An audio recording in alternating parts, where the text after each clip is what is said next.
A trip to the beach. One sunny day, Mia and her best friend Sam decided to go to the beach.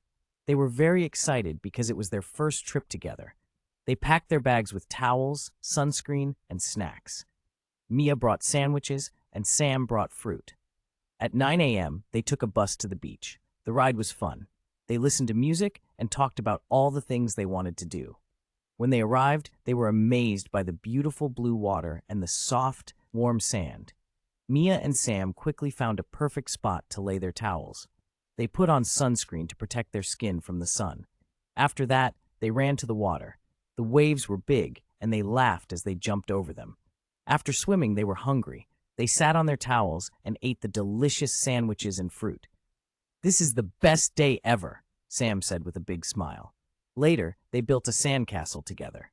They made tall towers and a wide moat. Other kids joined them, and soon they had a big castle with many flags. As the sun began to set, Mia and Sam took a walk along the beach. The sky turned orange and pink, and they felt happy. They talked about their next adventure. Finally, it was time to go home. They took the bus back, tired but very happy. Mia and Sam promised to go on more trips together. They knew that traveling with friends made every moment special.